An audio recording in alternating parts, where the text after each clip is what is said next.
Well, Ross Perot, remember back in 1992 when he talked about that giant sucking sound of NAFTA, sucking jobs right out of the United States? Well, it turned out he was right. Look at this. Implement that NAFTA, the Mexican trade agreement, where they pay people $1 an hour, have no health care, no retirement, no pollution controls, et cetera, et cetera, et cetera, and you're going to hear a giant sucking sound of jobs being pulled out of this country right at a time when we need the tax base to pay the debt and pay down the interest on the debt and get our house back in order. Well, that really does sound familiar in this election cycle, 24 years later. As voters go to the polls today in Michigan, with Ohio up next week, lots of questions about the political power of unions. You know, both states, part of the Rust Belt, where unions have historically turned out the vote in large numbers for the Democrats. But this year, none of the powerful labor groups have actually thrown their support behind any candidate. Why? Lisa Booth is president of High Noon Strategies and a Washington Examiner contributor. Harlan Hill, a Democratic strategist and political consultant. Harlan, let me start with you. Welcome both. Union muscle, I mean, Hi. where is it? The UAW, the AFL-CIO, and the Teamsters are withholding endorsements. Why? Well, I think they want to put some pressure on Hillary to really respond to that, the lack of endorsement, and to shape her policy going forward. It's really interesting looking at a candidate like Donald Trump. I think this may be the first time ever that I've seen a Republican to the left of the Democratic frontrunner on trade and really issues that are important to blue-collar workers, especially in the Rust Belt states. Lisa, you think that's the case?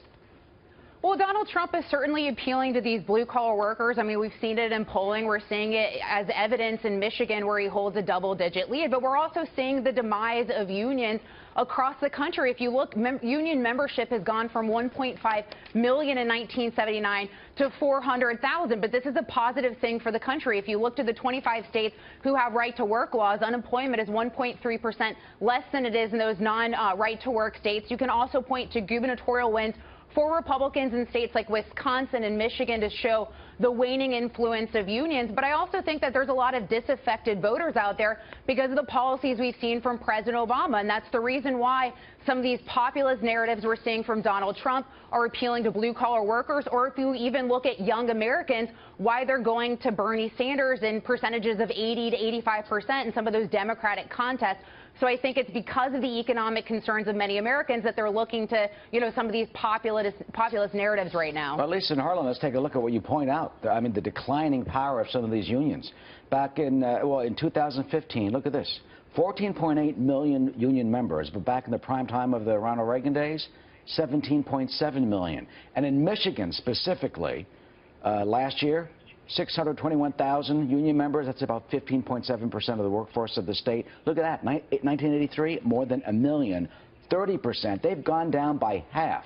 So Harlan, how does the union, how do they get their members out when you got GM building that plant down in Mexico, as Donald Trump says, when you got Carrier leaving Indianapolis and moving some of its operations to build those air conditioners in Mexico too? So I'm going to say this. Let's not confuse union leadership with union membership. When you actually look at surveys of membership of unions across the country, only 40% self-identify as Democrats. So there are a lot of Republicans and independents mixed in here, too.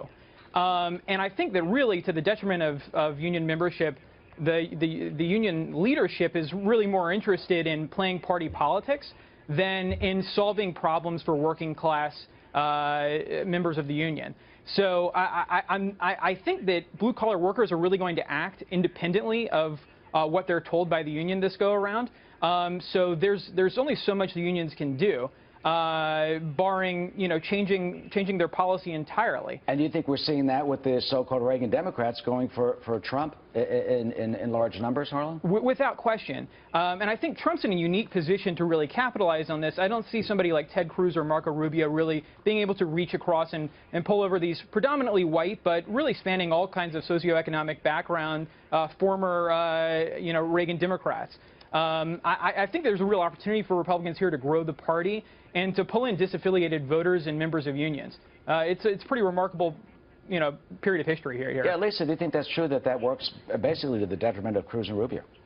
Well, I think that if you look at any of the candidates right now, they're all driving these populist narratives. We're seeing it, even Ted Cruz is driving a populist narrative. We're seeing it on both the right and left. Hillary Clinton is attempting to, but it's a little less believable given some of the statements she has made in the past, and also the fact that, you know, she takes millions of dollars from Wall Street and giving speeches to the likes of Goldman Sachs. So I think it's just not as believable on there. But we're seeing these populist narratives really being driven by both parties right now. I think that's largely attributed to the fact that if you look at the middle class, wages have been stagnant for so many Americans across the country under the Obama administration. Many families are making less now than they did before President Obama took office.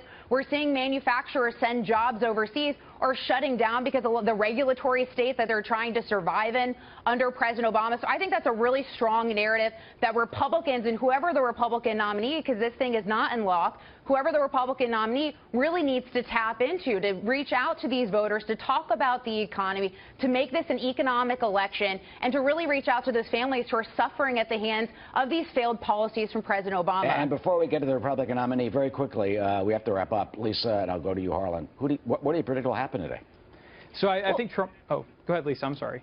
Oh, right now, Real Clear Politics has Donald Trump up about 12 percentage points. I think that a new Wall Street Journal poll also showed Donald Trump winning in double digits. But we're still in the proportional states right now, and the real prizes come on March 15th when we get a winner-take-all states, specifically looking at Ohio and Florida, which are so key to Donald Trump winning. Absolutely see what happens there. Harlan, last word.